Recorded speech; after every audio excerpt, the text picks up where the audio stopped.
Halo guys, kembali ke back to program. Ah, Perkenalkan nama saya Ilham Fahmi Amrulsata dari S1 Teknik Komputer di mata kuliah Struktur Data. Di sini saya akan menjelaskan UAS 5. Di UAS 5 ini sama seperti UAS sebelumnya, UAS 4, tapi di sini menggunakan sistem queue dengan dengan node SSL. Nah, permasalahannya di sini kita buat aplikasinya. Nah, di dalam aplikasi ada pilihan menu, masukkan data, keluarkan data, sama keluar dari program. Lanjut, langsung saja ke programnya. Sini ada sebuah program sudah saya buat dulu. Saya jelaskan, pertama-tama ada library input-output. Seperti biasa ada library sleep untuk penjeda waktu program. Terus ada using namespace standard library. Terus ada lagi kelas dengan nama NodeQ. Di NodeQ ini ada sebuah objek public, dalamnya ada variable integer dengan nama data untuk penyimpanan datanya. Terus lanjut ada NodeQ dengan NodeQ pointer dengan nama next untuk menyimpan alamat node-nya. Di dalam selanjutnya ada konstruktor NodeQ dengan parameter formalnya data in. Nanti data in ini dari user, inputan dari user. Nah, data ini akan disimpan ke data, terus next bernilai 0 ptr. Kita akhiri dari kelas node, kita buat lagi kelas dengan nama SLLQ. Dengan objek private, dalam objek private ada node dan node pointer di dalamnya dengan nama head, tile, baru, sama temp. Temp ini adalah penyimpanan sementara. Terus ada lagi variabel integer dengan nama max. Max ini untuk penyimpanan kapasitas array di dalam data QSLL. Dan key ini untuk penanda jika antrian queue-nya penuh atau SLL-nya penuh. Lanjut ke objek public, ada konstruktor. Sini kita jelaskan lagi, konstruktor itu sebuah function yang akan dijalankan pertama kali. Nah, di dalam head ini, dalam konstruktor ini ada head, not head. Head-nya ini dikasih null pointer, dan ini ada tail dikasih null pointer. Terus ada cout, kapasitas penyimpanan agar user mudah, agar user bisa memasukkan berapa kapasitas penyimpanan di dalam antrian data QSLL. Chain maksimal masuk, data max masuk, data inputan user masuk ke variable max. Destruktor ini kita jalankan. Di sini ada destruktor. Destruktor adalah sebuah function yang akan dijalankan di akhir program atau program berakhir. Nah, di dalam destruktor ada penghapusan node dalamnya. baru head, tail, sama temp biar memori di program tidak penuh.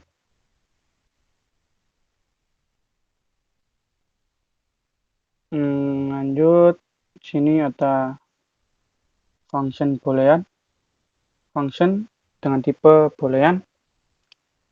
Nah, function ini untuk penanda jika kosong, dan selanjutnya ada function useful dengan tipe boolean, penanda jika penuh. Lanjut, ada function enq dengan tipe boolean, memiliki parameter formal data in untuk user, untuk data user, inputan data user tadi disimpan ke data in. Buat node baru sini,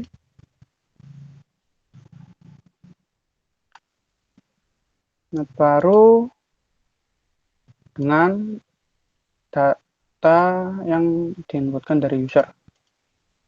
Ada sebuah kondisi jika kosong sama dengan true, masukkan nilai dari node tadi, alamat node tadi masuk ke head, berarti satu node dimasukkan dengan node head sama tail, penanda bertambah 1, increment 1, return true. Jadi jika mengembalikan nilai benar, masuk ke else if, jika tidak penuh maka tail next, tail selanjutnya sama dengan baru node, alamat baru node, dan tail sama dengan baru, tail berpindah ke alamat baru. Key increment, return true. Jika tidak memenuhi syarat yang di atas, maka dianggap penuh, return false. Lanjut, ada function boolean, function deque dengan tipe boolean, dan parameter di dalam ada parameter reference dengan nama out di dalamnya. Nah, di dalam function ini ada sebuah kondisi jika kosong sama dengan false, key decrement, key berkurang 1, jika key sama dengan 0, karena key tadi untuk penandanya, maka jika 0, head sama dengan null pointer dan tail sama dengan null pointer. Nah, jika tidak, maka head data masuk ke out, head sama kita buat node baru, node pointer dengan nama hapus sama dengan head berpindah ke head next. Nah, node baru tadi dihapus. Selesai, mengalihkan nilai true. Jika kondisi di atas tidak memenuhi, maka kosong, membalikan nilai false. Masuk ke function print dengan tipe void, tipe data void. Di dalamnya adalah ada node temp sampai dengan node head. Nah, kita buat ulangan while,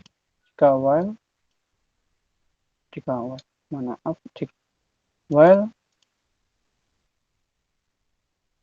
temp, alamat temp, node temp tidak sama dengan BTR, maka jalankan cout temp data, tampilkan data di alamat temp tadi, terus temp next masuk ke alamat temp next, masuk ke alamat temp, berpindah ke alamat temp, bergeser. Kita cout inline, selesai. Terakhir, masuk ke function user dengan tipe in. Seperti biasa, di function user ini digunakan sebagai main menu agar user mudah memahami atau memasukkan data-data ke dalam program. Data user tadi masuk ke variabel input. Nah, nilai di variabel input tadi dari user di return value, mengembalikan nilai ke function user. Selesai, kelas ditutup, masuk ke program main menu, membuat objek baru dengan nama bill. Sini ada variabel integer dengan nama option, dan data bilangan ini variabel integer dengan nama data bill ini untuk user memasukkan datanya, dan option ini jika untuk user memilih pilihan main menunya.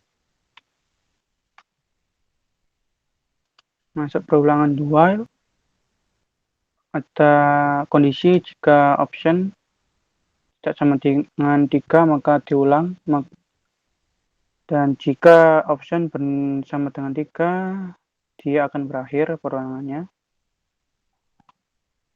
Lanjut, jika function user return value-nya dimasukkan ke option, nilai return value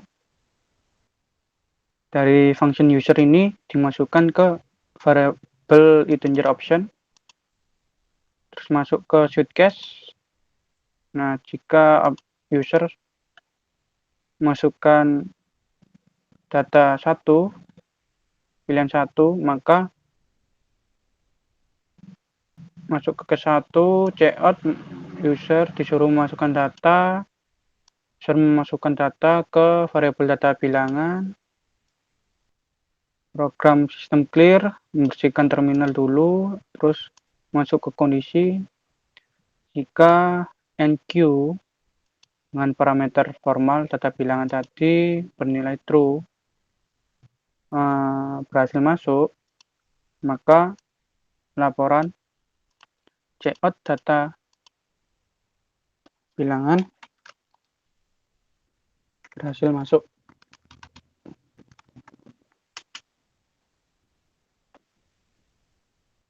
Nah, jika tidak, maka dianggap penuh. Kita cetak bill print, bill function print, kita akhiri. Jika user memilih option 2, bersihkan terminal, masuk ke kondisi function deq dengan parameter reference data bilangan bernilai true, maka tampilkan laporan data bilangan berhasil keluar. Jika tidak, maka cetak kosong, antrian kosong. Terus kita cetak antriannya dengan function print. Kita akhiri. Jika selanjutnya, jika user memasukkan pilihan 3, maka keluar dari program. Terus jika user memilih jika user memasukkan inputan random, maka masuk ke pilihan default, membersihkan inputan dengan function clear, terus mengabaikan inputan dengan function ignore, jeda selama 1 detik, bersihkan terminal, berakhir. Selesai. Program setelah jelaskan mulai dari awal, maka dari itu kita coba simulasikan.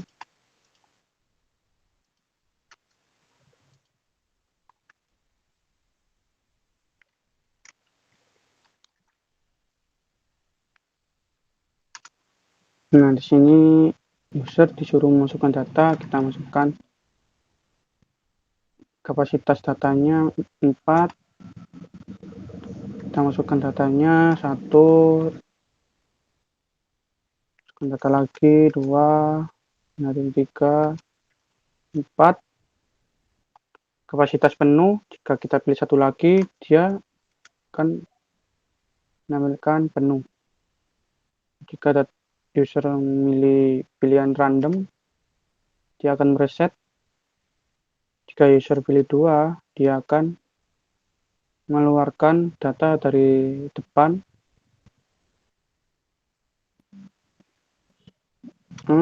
dan data kosong jika kosong. Nah, jika kita pilih 3, keluar para function destruktor jalankan, menghapus node yang telah dipakai. Jadi maka memorinya menjadi kosong. Selesai kita simulasikan. Jadi kesimpulannya itu penggunaan NodeQ ini lebih baik daripada menggunakan stack di dalam SLL karena dia sudah sesuai untuk perurutannya, first in first out, juga cocok untuk digunakan di SLL juga. Sekian dari kesimpulannya. Saya akhiri. Assalamualaikum warahmatullahi wabarakatuh. Terima kasih. Sekian.